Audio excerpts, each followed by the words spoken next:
Happy to see you all here. Morning our time, evening Mike's time. So good evening, Mike. I'm going to kick off by just introducing our two speakers this morning. Mike is for those who don't know him, he's the founder of Insight Platforms, which he founded in early 2018. And he's also managing director of What Next Strategy and Planning, which is such a lofty title for a company. I love it. And he's had multiple roles before that. I can encourage you to go to his LinkedIn page and take a good look. But as I mentioned, he's calling in from England, where he lives. And I did note, Mike, that you have a BA in modern languages from the University of Oxford, very lofty again, from the early 90s. I bet back then you didn't realize that modern languages would mean LLMs and generative AI. But maybe it's at the root of your interest in this area and why you have developed such a depth of knowledge and expertise already. I'll just mention that Mike has been eternally helpful to me over the last, gosh, I don't know, when we first met 6 or 7 years ago, maybe, as a sort of objective, independent voice in the res tech world in general. And his platform, insightplatforms.com, has been invaluable to me as I navigate and try to stay on top of all the technology advances that have been out there over the last 6 years. So thank you, Mike. I know it wasn't easy to pull it together, but I'm happy for your sake that you grew it grassroots up when the start of this revolution happened. And Katrina, yeah, welcome. Katrina is founder of No Research and co-founder of Scoot Insights. And her BA, interesting, was in communications, also gained later on in the 90s, but also didn't include how to communicate with GenAI. But she has hands-on experience in market research gained during the last 20 plus years, is a much sought after speaker and is also a guest lecturer at the University of San Francisco. And she has always been at the forefront of embracing technology in her research practices. Even when I wasn't, which is actually sort of how Katrina and I became business partners back in the middle of 2015. She was definitely the tech savvy one of the two of us and sort of dragged me kicking and screaming into this century at a time when I was still sort of firmly wedded to the power of in-person, which I still love, of course, but I have at least got a little more up to speed with the power of technology in our world. And yes, we run a lot of sprints together now, and they're much more tech forward than they used to be in my day. So I'm excited to have you both here today. And I'm going to try and largely keep out of the way because this is about a conversation between the two of you. And it's all about the evolution of technology over the last 20 or so years. In the research space, some key milestones will be touched on today, and some of the key changes that they prompted in our world. And importantly, this was a term Katrina used, what is causing deja vu for the pair of you today? Like, I've been here before, I've seen this before, this is just a new iteration of the same old, but in a new way. So what lessons can we apply perhaps from the experiences of the past to the experiences you're having today, and how you see the near future playing out? So that hopefully provides everybody with a bit of a sense of what we're going to cover today. And I'm going to sort of start at the beginning, and Mike, I'll start with you. But my first question to you both is sort of, when did you realize, going way back perhaps to when the internet first, and I don't mean the 60s when, you know, it was sort of the ARPANET and the very early days when the elite few had access to it, but I mean once the sort of mid 90s when it became sort of commercially accessible to everybody and really hit our worlds. You know, can you remember back that far and what it was like, and how does that compare to what we're going through today? Yeah, I don't remember. I'm too young. Sorry. It's too long ago. But no, seriously, I was just thinking, you're telling me that I did a degree in modern languages. It was really sort of French and German literature and, you know, medieval literature, a lot of that. I did my degree without ever having to touch a computer. So I qualified in the mid 90s and started work without really having any experience of technology, because the school that I went to, you know, the computer that they had was for nerds. It wasn't really for people who were doing sensible things. So I guess I started work for a small B2B agency, and we used, it was Windows 3.1. We had like a DOS package for a small B2B catty station. And sort of quickly figured out that this was quite useful stuff. And it wasn't really internet enabled until the back end of the decade. We used the internet for email. We used it for desk research. We did a lot of desk research and strategy stuff. Um, the first time that I really remember the penny dropping was I was working for a consultancy in the year 2000, and it was Sony came to us and said, we want you to test this, the market potential for this set-top box, but it's got to go into a board meeting in 2 weeks' time. And nobody else thinks they can do it. And we were like, well, we'll say yes, we'll take the money and then we'll figure out how we can do it. And at that point, they were just starting to build online panels in the UK with NOP, which is a business that doesn't exist anymore. So we did it, we designed the survey, we sent it to them to script. They managed to do it and run it. But we actually built some really smart process into that, where we got a temporary data file after they'd done 2 or 3 interviews, and we built all the reporting just on that. So this was like in whatever it was, Windows 98, Excel, and automating Excel charts into PowerPoint. And actually, that was a case study that we shopped around for the next 3 or 4 years to show that we were the fastest consultancy in the business.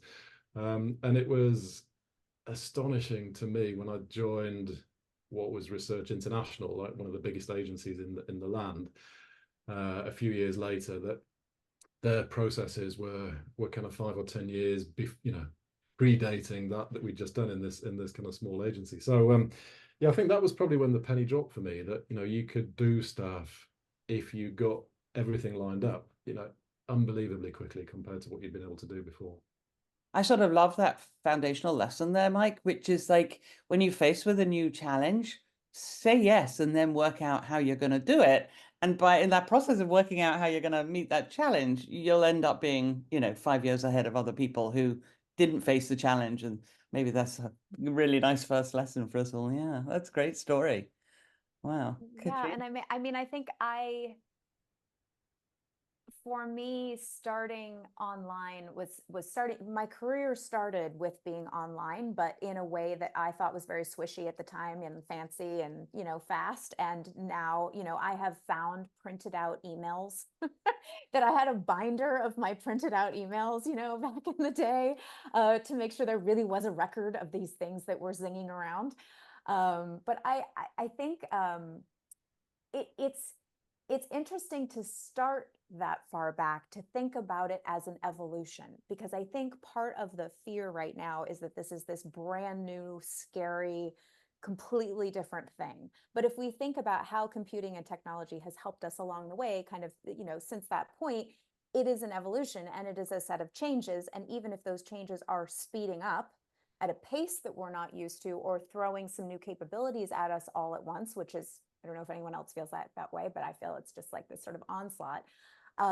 There are other times where it has felt like that. And there have been other kind of expansive innovation moments along the way. And so I really like the idea of starting there and thinking about this as a trajectory, rather than a brand new thing happening to us all.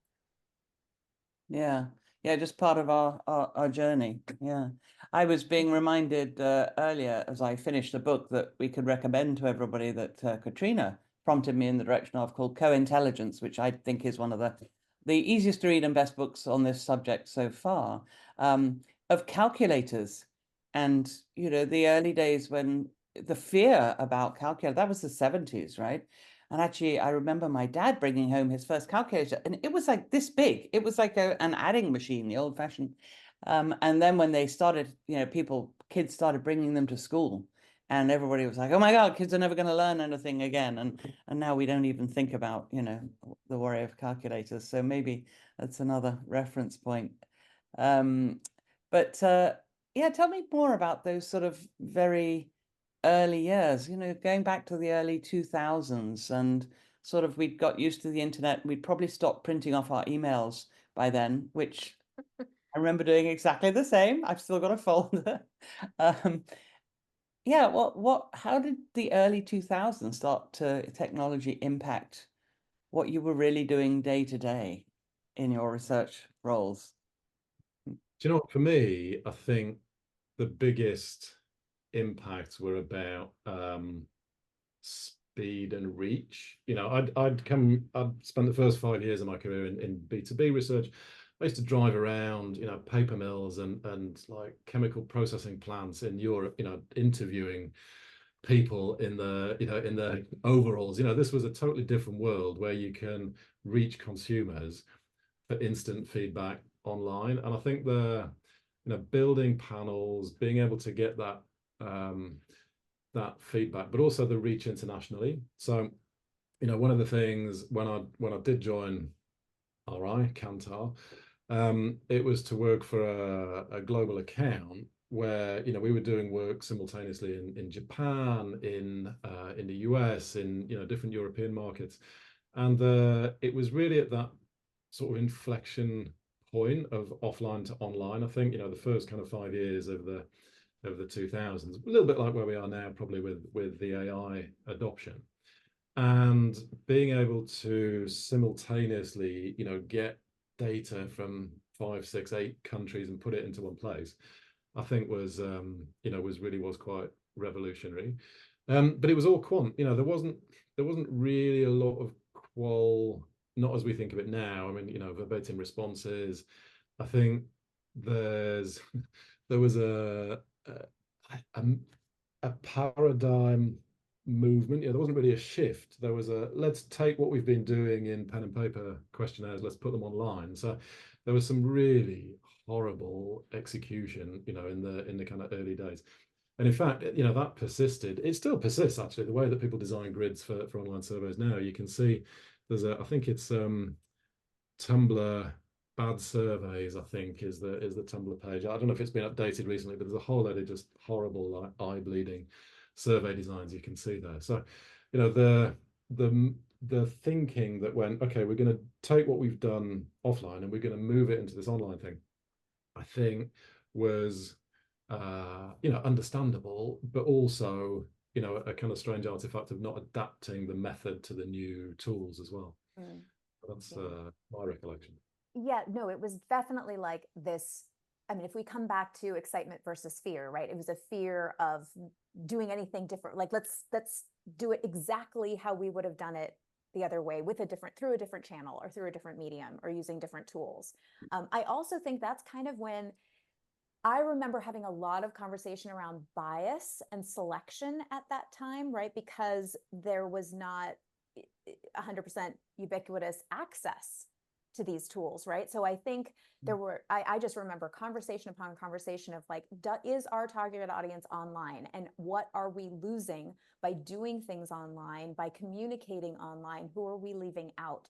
I have to say, like, with hindsight, I recall being very irritated at the time, right? Like, come on, I'm this like white collar person and we're all online and let's do this. But looking back, I think that was actually a pretty important inclusivity moment, that people did care about that, right? And we're trying to make wise decisions and not sort of jump into it too fast and potentially leave people with different amounts of access, technical prowess, you know, income behind. So I do think that we as an industry, we're trying to figure out, how do we match what we've done before, and how do we make sure we use the new tools but don't leave anyone behind while we do so, which is, I think, what we should be thinking about now as well.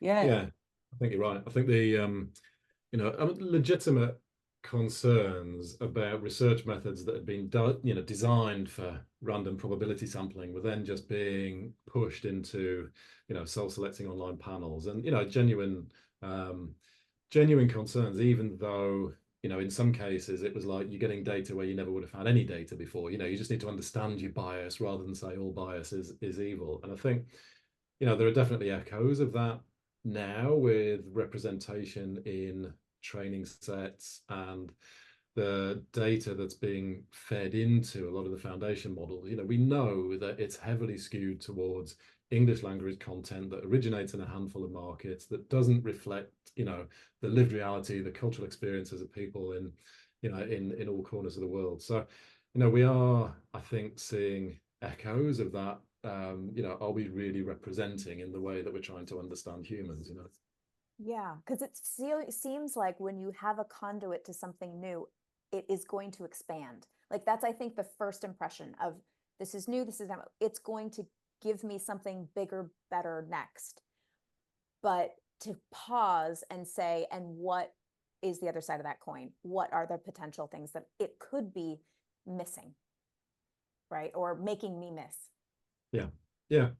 There's this economic framework or theory. I think it's called induced demand. I think of it as when they built the big motorway around London, the big highway, kind of 3-4 lane, the M25, and it was supposed to relieve traffic, from everything. And everybody was shocked that it was just filled with traffic, So you build a road and it fills up because people drive on it, that's what they do. And I think that's kind of what's happening with a lot of the availability of these tools. It's like we're increasing capacity, but actually people are rushing to use them more and more. And, there is that danger, like you say, not so much of kind of overfilling the capacity, but over trusting or being blind to some of those limitations.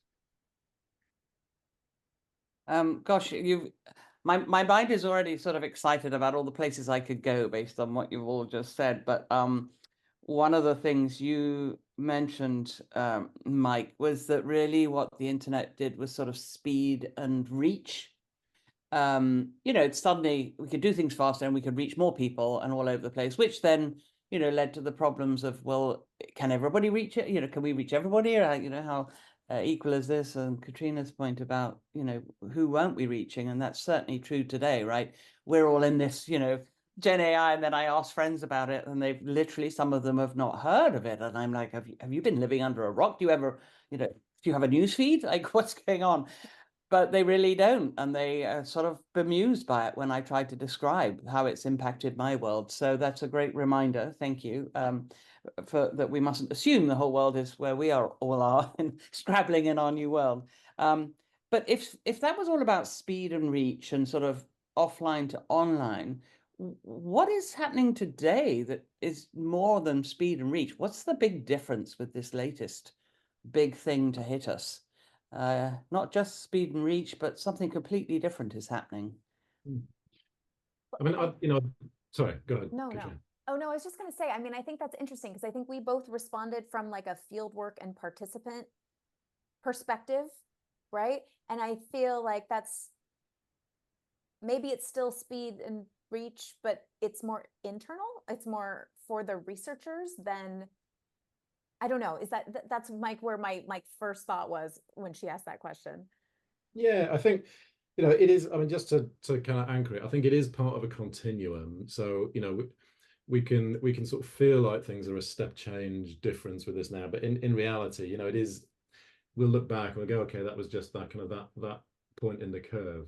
And, my kind of framing of it, I think at that point in my experience and career was all about, this is how it helps me, how it helps me deliver to clients faster, how it helps me get data better. I think now some of the kind of the step changes are going to be about how data, evidence, human understanding, whatever you want to call this stuff, kind of flows through an organization. What we've had is these choke points of expert insights teams will work with an expert vendor who will then, collect data and take it and push it back through. And I think what we might see more of is, people hate this kind of democratization thing, but more people in more roles using tools, being able to work with data without needing quite the same depth of expertise. That's clearly comes with risk. I think it's it's threatening to some people, but it's we need to see it as a positive thing. If you're in UX and you've got a product manager who's trained well enough to go and talk to users, to do sufficient research to understand, that's great. They may not have the kind of the depth of anthropology or psychology background that some of your experts do, that's fine. But if you've got them doing that sort of thing, so if we've got tools that can give people access, can help people design research, can help people interpret research within kind of guardrails, put data in their hands when they need it in their own systems. You know, I think that's the sort of world that these AI tools are going to move organizations to. That's one of the kind of big changes that I see. And for fear of going out of our sequential order, I think one of the, you know, if you think about that, if you think about it being access to more tools by more people, I see a big similarity to, you know, anyone who's watching this who was like a digital advocate from the beginning of let's do research, you know, on webcams, in digital boards, in mobile, and fought that fight really hard. And it really took the pandemic for some brands to finally say okay to that. And what we benefited by that is a profusion of tools.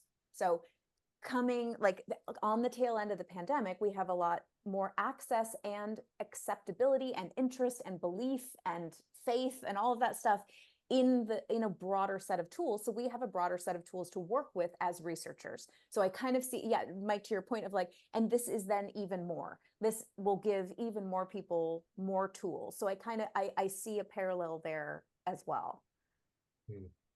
And I love your point about the sequential order of things as well, Katrina, because you know, maybe there were two key things that really triggered us all to have to like shift online. I mean, I think the crash of 2008, 2009, although some people would say, you know, the dot-com crash really was 2000, but whatever, it was sort of going on and bubbling under, and then it really hit everybody in 2008. And I'm interested in any analogies you're drawing now from, you know, there has been a big sort of downturn in work overall in the research world over the last couple of years. I think anybody on this call can sort of attest to that.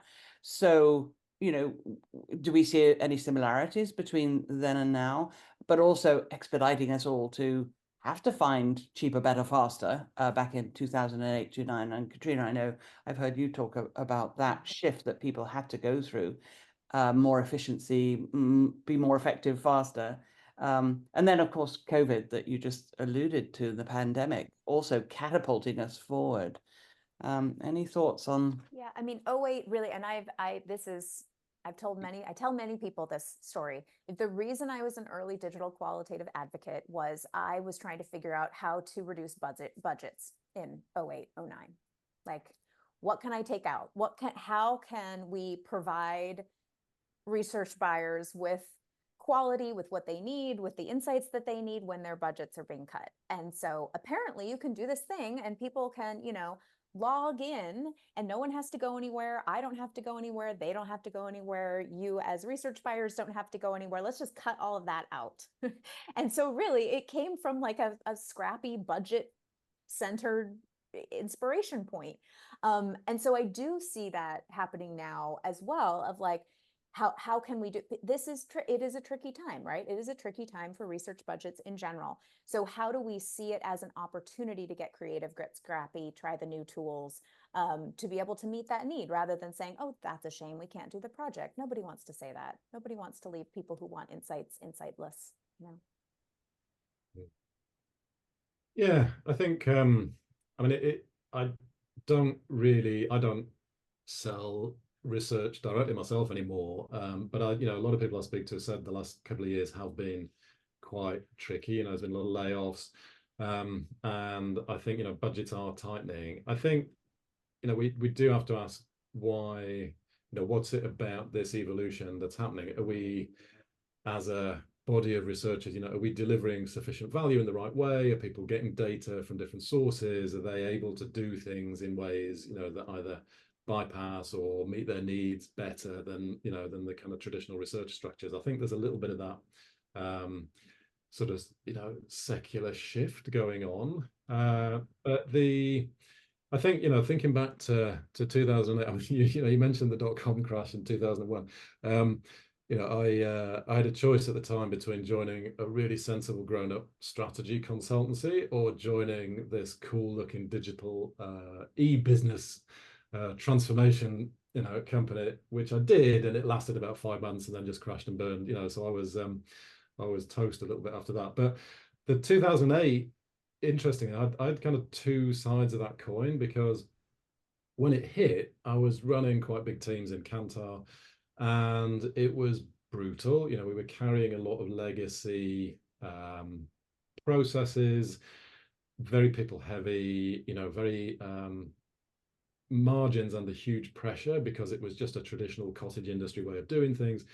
And it was brutal. You know, I ultimately left because my only job just seemed to be, you know, laying people off. In the aftermath of that, it was horrendous. But I joined a business that actually benefited in the aftermath of that, which was, you know, which was a research tech business, Vision Critical. You know, they were on the up at the time. They were very much benefiting from, you know, shifting budgets, being able to do things in a lean way, the need to maintain, you know, understanding of consumers, even in, you know, difficult commercial, you know, economic times.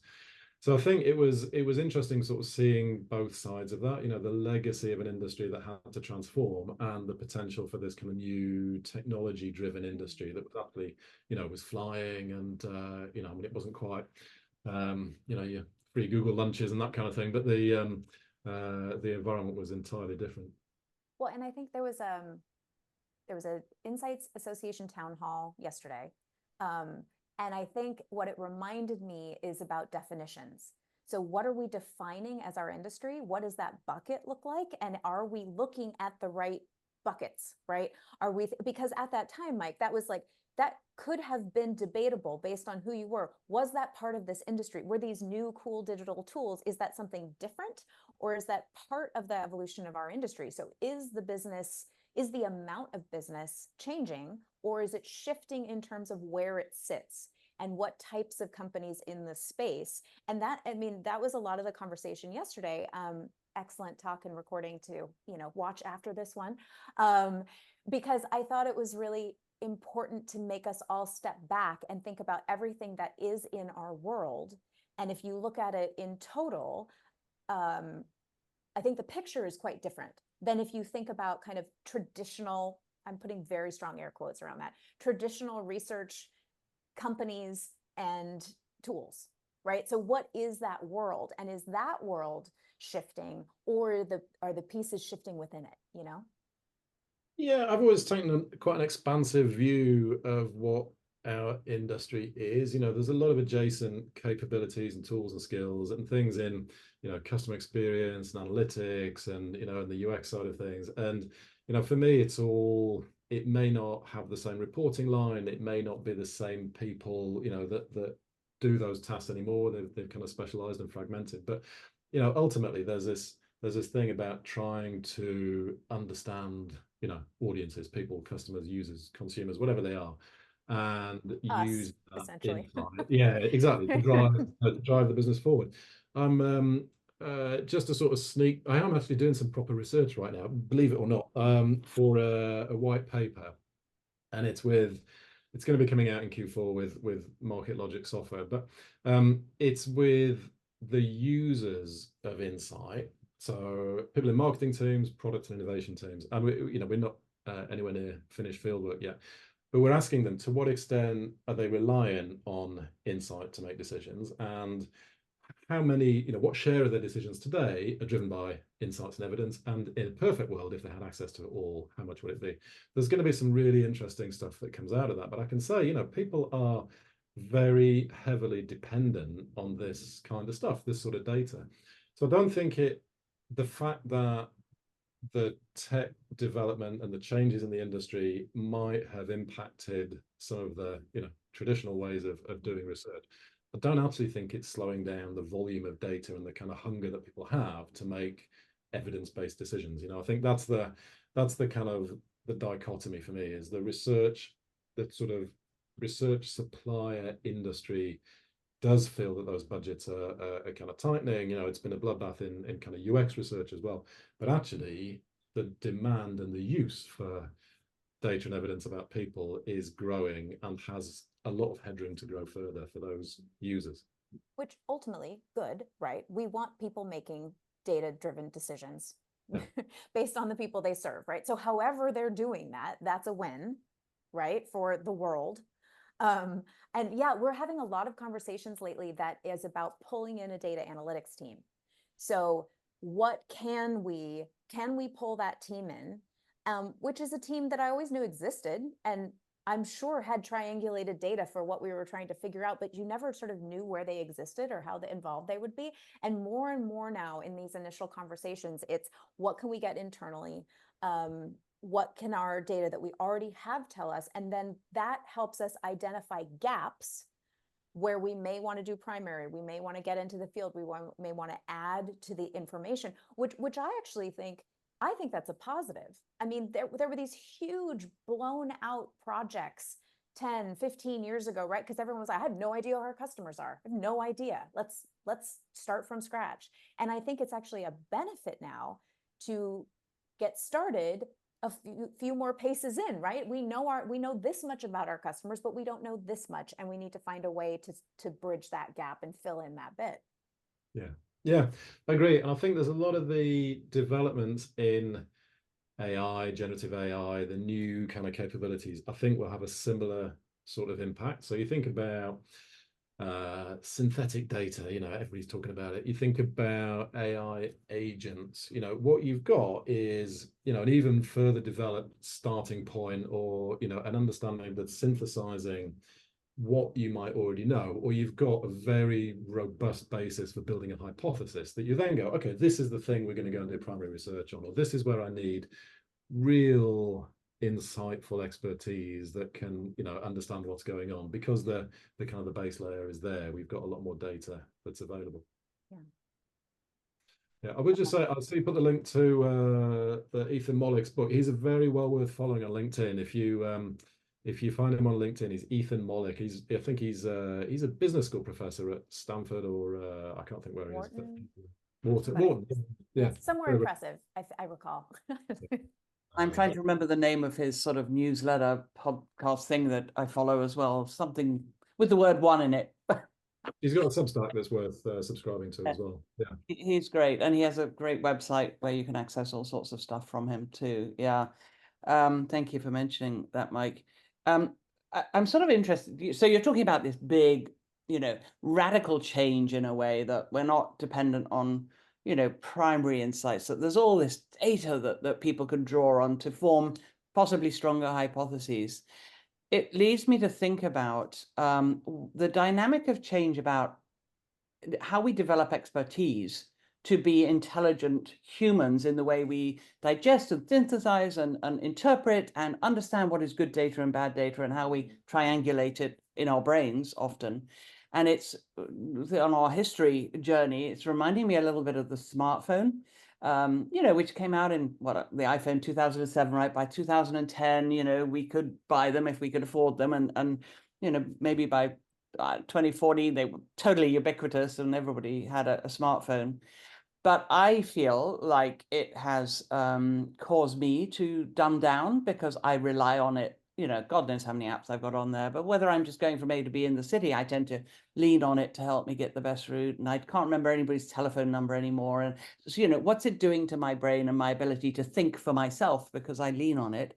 So do we see any analogy there with the impact of what's going on, and how do we develop the intrinsic expertise and knowledge that we have developed over years of doing the step-by-step process of becoming better researchers and thinkers and strategists, by not going through the motions ourselves and relying more and more on this, co-pilot who's alongside us?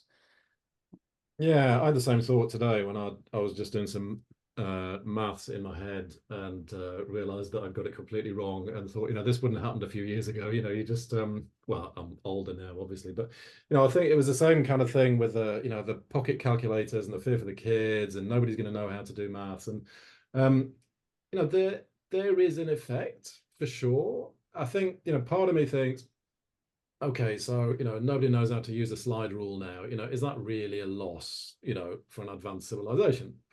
I don't know.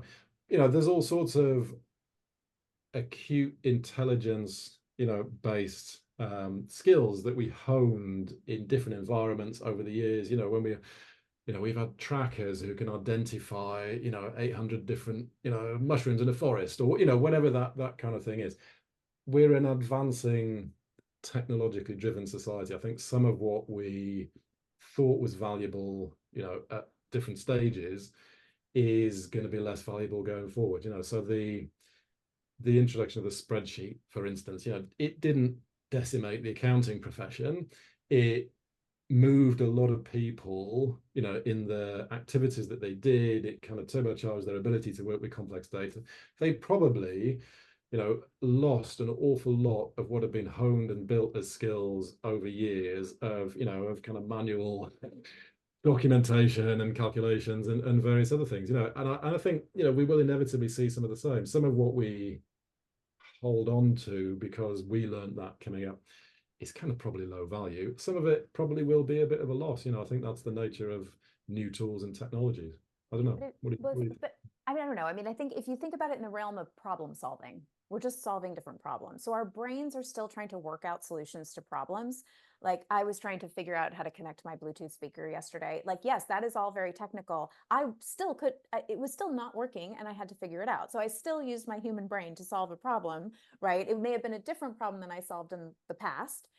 I do think my personal safety was improved with the advance of the smartphone because I was no longer printing out MapQuest directions and spreading them across the dash, right? I was able to put the directions in the phone and then think about the meeting I was going to and what I was going to say rather than trying to remember where to turn left. So I do think there's a certain amount of shifting of like, we're still people, we're still solving problems, we're still trying to make sure we're using our brains to the best of our ability.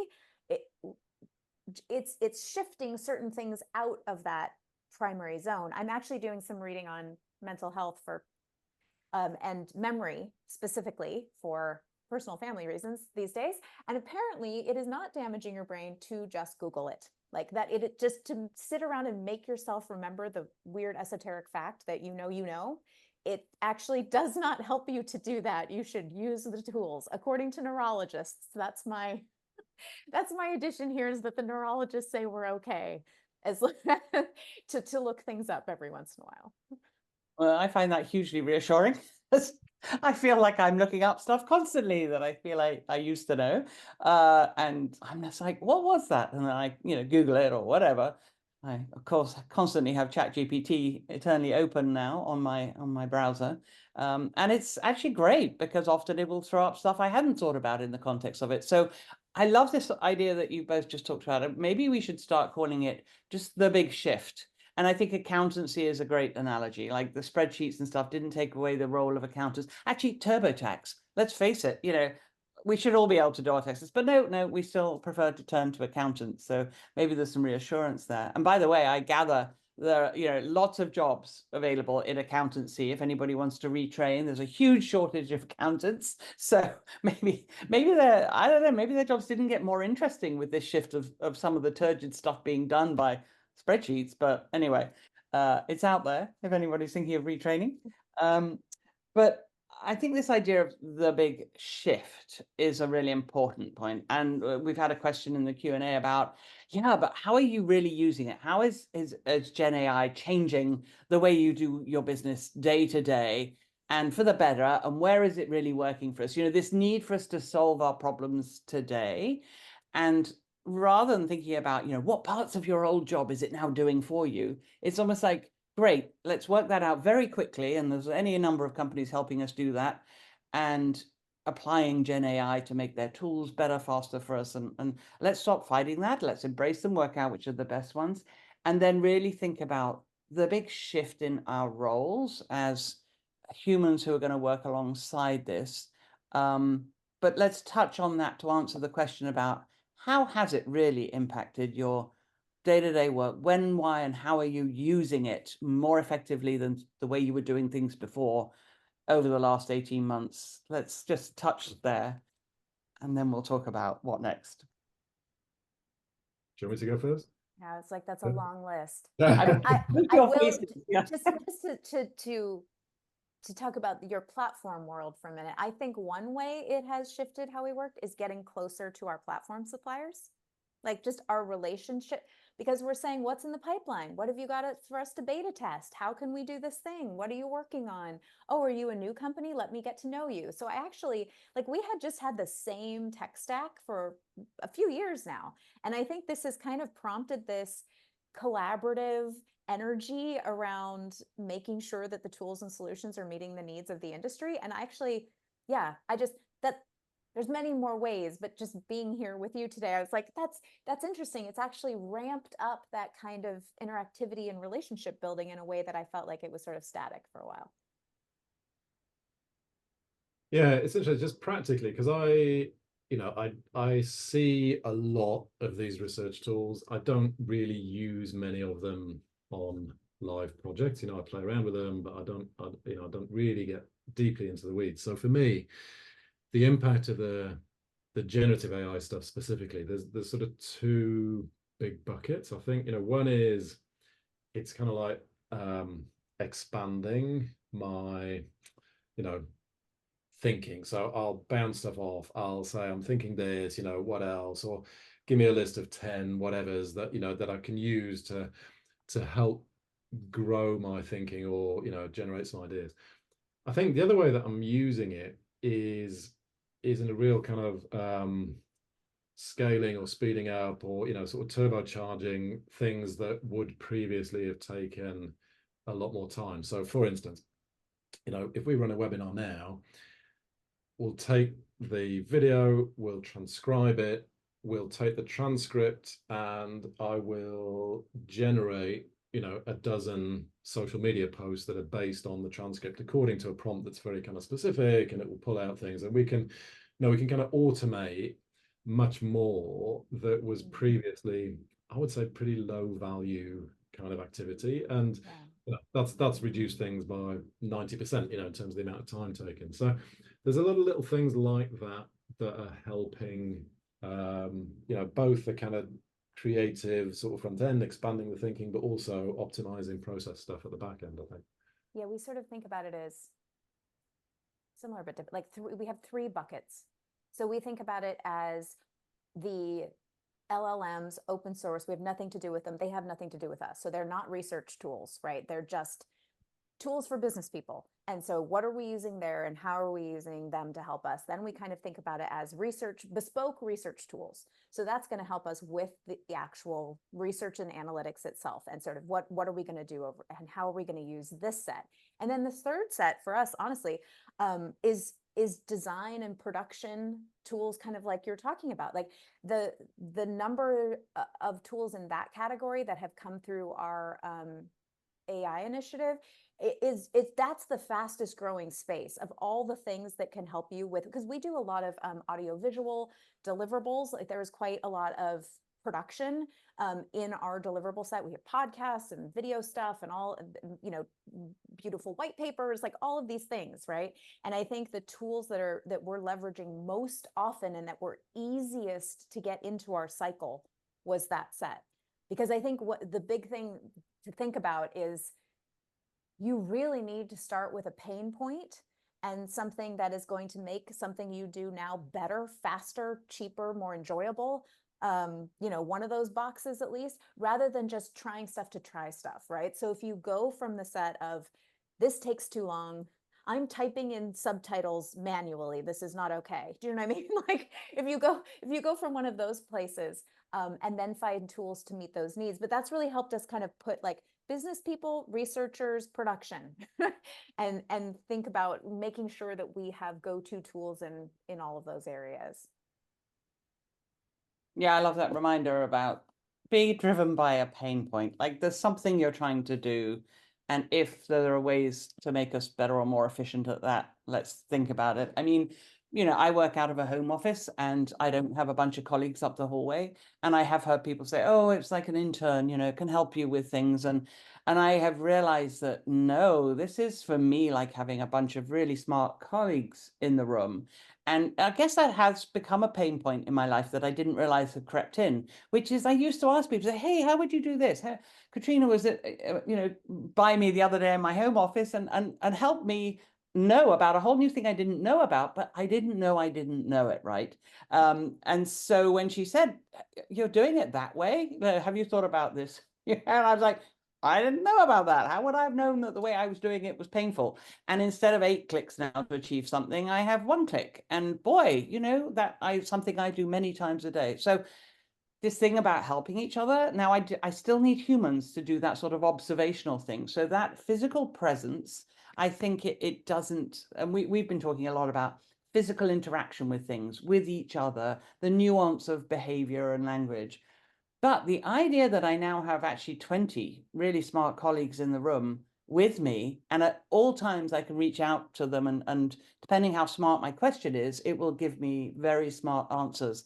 And I no longer see it as an intern, but as a bunch of very smart colleagues that I can reach out to for certain things that it can help me with. And that bouncing things off it, and Mike, you mentioned it too, just helping me be better at what I know and what I can do and how I'm thinking, and saving me time. Content creation is a great example of that. See what it can do first on something, feed it the knowledge and the information. That little paperclip is so key, right? Upload something that you give it to work with and analyze and help you with and synthesize, and see what it can do for you. It's such a time saver. I want to make sure we have time to look at the future and how we see this thing evolving and changing and continuing to impact us. And I know sort of AI in general has been bubbling around under the hood, literally, for the last sort of 5-10 years, helping us all be better. All the platforms we use have been, working on AI. So let's just think about GenAI specifically for the moment, the large language models. And how do we see it panning out over the next, let's just say 2 years, because that seems like way into the future on this thing that's changing at the speed of a fast train. What are your thoughts, Mike? Just to I've got two slightly conflicting thoughts, actually. One is that I can see the latent potential in the technology for this sort of exponential continuous improvement. And I think that's the way that it's being pitched by the tech firms, by a lot of the media, by people who've got a vested interest in the kind of boosterism of this whole thing. And it's quite fear-inducing in some ways. Actually, it's quite, oh my God, this stuff's not just going to get better, it's going to get better at a faster rate, and I'm going to be so spinning as to what does that mean for my job. And then more recently I've been thinking, actually, there's probably going to be a bit of a ceiling on that development. It's not going to be an exponential curve. It's going to bump up against a bunch of realities, and the realities are there's not enough money being made right now. So there's just not enough. We're talking about these great applications for research, but when you look broadly across the economy, no way is there enough compelling use cases generating enough money to justify all of the stuff that's gone into them. And the tech people go, it's a long-term investment, blah blah blah, whatever. But investors are starting to go, whoa, hang on, where's our $600 billion gone? It is hugely greedy in terms of fresh data for training new models, in the compute power that's required, building new data centers, in the energy consumption, all of these sort of things. And I think actually there are going to be some practical limits to the way that this stuff is not a runaway train. I think it's going to give us time to adapt. I think that's the kind of key message, is even though we can see the potential for this, like all singing, all dancing AI that answers every question and does everything, I think the reality is there's a huge practical gap between here and there. So, for me, the interesting things are, I was talking with Ray yesterday about multimodal models that can understand images as well as language and text and tone of voice, and can actually infer emotion as well. So you've got an AI that can do much more of what a human can do. I think even though the potential and the components are there, I think some of those constraints that I talked about will mean that'll take a while to be really polished. But the kind of empathetic, the improved empathy, the way that AI can do autonomous moderation, those sort of areas I think are big growth opportunities, and they're really interesting. The area of agents, you talked about it's like having another colleague in the room. The sort of the agents thing is, imagine if you could spin up 10 different characters. It'd be like having colleagues from the office in your home office, driving you mad and interacting. But the way that agents can be trained on different consumer segments, or the knowledge of your business, or the legal constraints in your industry, so that you've got these kind of autonomous interactive things you can kind of put into an innovation pipeline. That's really interesting. You know, and I just think more broadly, more generically, I think, you know, the potential to sort of turbocharge creativity. You know, you talked about using it, you know, to generate outputs, to generate thinking. I think that's a, you know, a big opportunity that's broadly going to apply rather than, you know, very specifically to these research tools. Sorry, when you first started talking, before you answer, Katrina, I don't want to drop your chain of thought, but when you said, you know, basically it's really greedy and it doesn't make any money, I thought it's like that worst relation that you have in your life, or you never want to see again, you know, the loser in your life. And you ideally you don't want to have anything that's part of them. So yeah, it's interesting when you start humanizing it like that. You're like, this is not a good combination. Doesn't make any money and is extremely greedy. Sorry, Katrina. No, I mean, it's equally greedy from an environmental standpoint. So that's another potential like ceiling to hit, right? I mean, that there's a whole set of implications about what we're now buying into and how that's going to counteract other measures and what's going to happen there. And is any, you know, we haven't seen a great deal of regulation nationally, globally, kind of come in and tell us, you know, what's going to be okay and not okay on a number of things. So I think a lot of that has yet to come about too. And our industry is a pendulum industry. We get really excited about everything, right? Everything goes over here. And then, we react and we go this way. I mean, it's the perpetual, are we going to hire a bunch of people or are we going to outsource everything, right? Like we swing through a lot of things. And I have been talking to a lot of folks in the marketing world lately, and kind of pitching this question to them. And they started talking about this anticipated pendulum as well, as at some point, everyone is going to be using it for everything, and nothing is going to sound distinct, and nothing is going to sound unique, and personal voice is going to be, because people are going to kind of lean in to try everything. And then that there is this sort of prediction of swinging back towards, okay, I as a human actually have to do a thing so that it sounds like me and it sounds unique, and I get the emotional benefit of having produced something, right? Maybe in conjunction with a tool, but I do think that's kind of an interesting possibility as well. I like the idea of it's not an exponential curve, there's a ceiling, but also once we hit that, I think it will be interesting to see kind of where we swing from there and where we settle as kind of the ideal combination of human brains and creativity and the new set of tools. You know, before something else hits, because it will, right? Probably yes. Well, let's hope we get to this one first. But I have heard it said that, you know, what it will do is level the playing field a little bit more and bring those who are less good at things, you know, up to a level. But those who are really good at stuff, it won't make us as much better. So then maybe that's a different exponential difference. But it does lead me into another question from an anonymous attendee.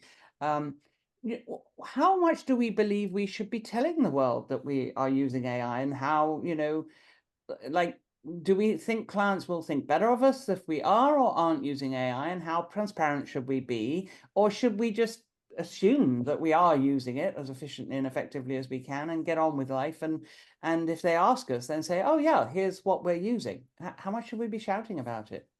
I do have to say there's government regulation that has not happened yet. There is also a sweeping change in our MSAs that I don't think has quite happened yet. So I think the answer to that question is read what you have signed and make sure you are doing what you are supposed to be doing within the confines of those relationships. And I keep waiting for it. I thought it was going to hit last January. I thought we were going to have an onslaught of new paperwork with everybody's AI policies and what we were going to do and not do.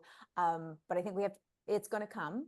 And I think reading every piece that you sign in any kind of business relationship and making sure that your AI policy, the tools you use, and what you sign are working together, that I think should base that, because I don't think it's sweeping. I just don't think it's like, yes, you're transparent, or no, you're not. I think it's about making sure you're compliant, because there's going to be some breach at some point and nobody wants it to be their fault, right? So like, you've got to be careful and make sure that you are doing and communicating in line with what you have agreed to use. I guess that's my thought on that one.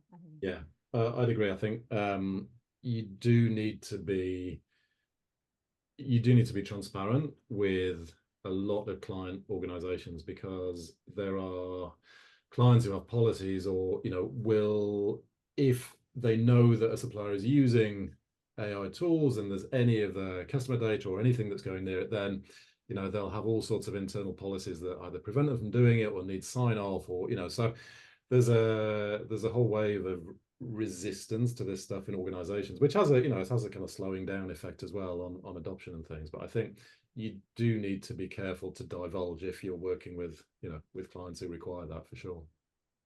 Great. Well, a final question to you both then. How do we reassure everybody that maybe this doesn't replace us, it makes us better?